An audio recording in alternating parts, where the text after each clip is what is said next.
നമുക്ക് നാടൻ കറി ഉണ്ടാക്കിയെടുത്താലോ? ചക്കക്കുരുവിൻ്റെയും മാങ്ങയുടെയും മുരിങ്ങാക്കായുടെയും ഒക്കെ സീസൺ ആണല്ലോ ഇപ്പോൾ. അപ്പോൾ അതൊക്കെ വെച്ചിട്ട് നല്ല അടിപൊളി കറി തയ്യാറാക്കിയെടുത്താലോ? ഇത് മൂന്നും നല്ല കോമ്പിനേഷൻ ഉണ്ടാക്കി നോക്കിയവർക്കറിയാം, നല്ല കോമ്പിനേഷൻ ആയിട്ടുള്ളൊരു കറിയാണ്. അപ്പോൾ അതെങ്ങനെയാണെന്ന് നോക്കാം, അറിയാത്തവർക്ക് വേണ്ടിയിട്ടാട്ടോ ഷെയർ ചെയ്യുന്നത്.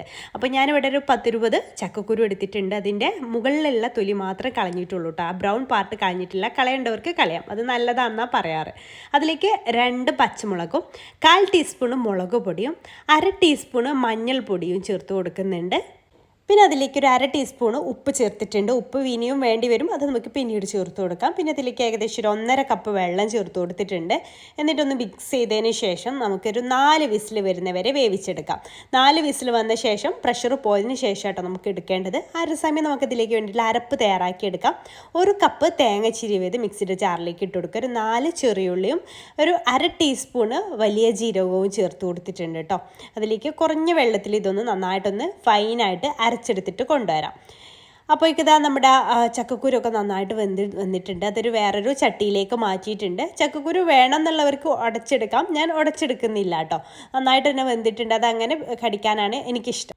അപ്പോൾ അതങ്ങനെ അങ്ങ് ഇട്ട് കൊടുത്തിട്ടുണ്ട്. പിന്നെ അതിലേക്ക് മാങ്ങയാണ് വേണ്ടത്. മാങ്ങ ഞാനിവിടെ നല്ല പുളിയുള്ള മാങ്ങയായിരുന്നു, അപ്പോൾ ഒന്നിൻ്റെ പകുതി എടുത്തിട്ടുള്ളൂ. വലിയൊരു മാങ്ങയുടെ പകുതിയായിട്ടും എടുത്തിട്ടുള്ളത്. പിന്നെ 3 മുരിങ്ങക്കായ തൊലി കളഞ്ഞിട്ടും എടുത്തിട്ടുണ്ട്. പിന്നെ ഒരു 4 വെളുത്തുള്ളി കൂടെ ഈ ഒരു സമയത്ത് ചേർക്കുന്നുണ്ട്. ഇത് നമ്മൾ ചക്കക്കുരു വേവിച്ചെടുക്കുന്ന സമയത്ത് ചേർത്ത് കൊടുത്താലും മതി കേട്ടോ. ഗ്യാസിൻ്റെ പ്രശ്നമൊക്കെ ഉണ്ടെങ്കിലൊക്കെ ഒഴിവാക്കാൻ വേണ്ടിയിട്ടാണ് ഈ ഒരു സമയത്ത് ഇങ്ങനെ ചേർത്ത് കൊടുക്കുന്നത്. പിന്നെ വെള്ളം വേണമെന്നുണ്ടെങ്കിൽ കുറച്ചുകൂടെ വെള്ളമൊക്കെ ആഡ് ചെയ്ത് കൊടുക്കുക.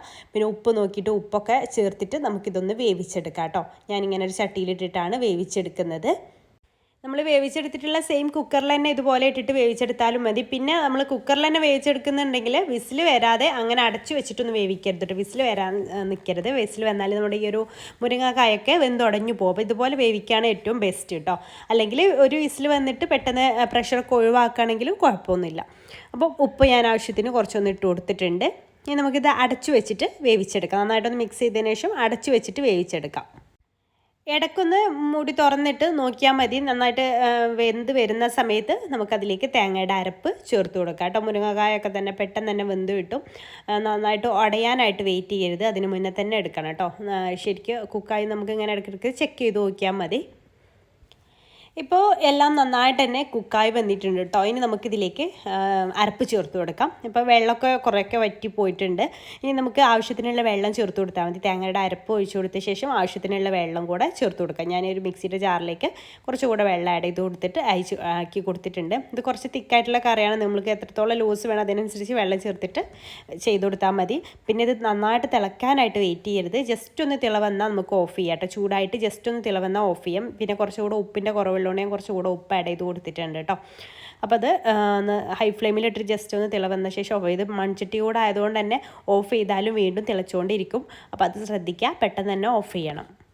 അപ്പോൾ അതാ നമ്മുടെ കറി ഇവിടെ റെഡി ആയിട്ട് വന്നിട്ടുണ്ട്. നമുക്കതിലേക്ക് വറവിട്ടെടുക്കണം. അപ്പോൾ അതിന് വേണ്ടിയിട്ടൊരു അത് ഫ്ലെയിം ഓഫ് ചെയ്തു കേട്ടോ. ഇനി വേറൊരു പാൻ വെച്ചിട്ട് അതിലേക്ക് 1 ടേബിൾ സ്പൂൺ വെളിച്ചെണ്ണ ഒഴിച്ചു കൊടുക്കാം. പിന്നെ അതിലേക്കൊരു 1/2 ടീസ്പൂൺ കടുകിട്ട് പൊട്ടിച്ചെടുക്കാം കേട്ടോ. കടുക് പൊട്ടി വരുന്ന സമയത്ത് അതിലേക്ക് വറ്റൽമുളകും അതുപോലെ തന്നെ കറിവേപ്പിലയൊക്കെ ഇട്ടിട്ടൊന്ന് മൂപ്പിച്ചെടുക്കണം. എന്നിട്ട് നമുക്കിത് നേരെ നമ്മുടെ കറിയിലേക്ക് അങ്ങ് ഒഴിച്ചു കൊടുത്താൽ നമ്മുടെ അടിപൊളി മുരിങ്ങക്കായ മാങ്ങ ചക്കക്കുരു ഒഴിച്ച് കറി ഇവിടെ റെഡി ആയിട്ടുണ്ട്. ഇതുപോലെ തയ്യാറാക്കി നോക്കാത്തവർ എന്തായാലും ഒരു തവണ ഒന്ന് തയ്യാറാക്കി നോക്കണം കേട്ടോ. നല്ല അടിപൊളി ടേസ്റ്റാണ്. ഇപ്പോൾ ഉണ്ടാക്കാൻ പറ്റിയിട്ടുള്ളൊരു സീസണും കൂടെയാണ്. ഇഷ്ടമായിട്ടുണ്ടെങ്കിൽ മറ്റുള്ളവരിലേക്ക് ഷെയർ ചെയ്യാൻ താല്പര്യം ഷെയർ ചെയ്ത് കൊടുക്കാൻ മറക്കരുത് കേട്ടോ. അതുപോലെ തന്നെ നമ്മുടെ ചാനൽ സബ്സ്ക്രൈബ് ചെയ്യാത്തവർ സബ്സ്ക്രൈബ് ചെയ്യാൻ മറക്കരുത്. FB പേജിലാണ് നമ്മുടെ വീഡിയോസ് കാണണമെങ്കിൽ പേജ് ഫോളോ ചെയ്യാനും മറന്നു പോകരുത്. ഇൻഷാല്ലാ പുതിയൊരു നല്ലൊരു വീഡിയോ ആയിട്ട് നമുക്ക് അടുത്തൊരു ദിവസം കാണാം. താങ്ക്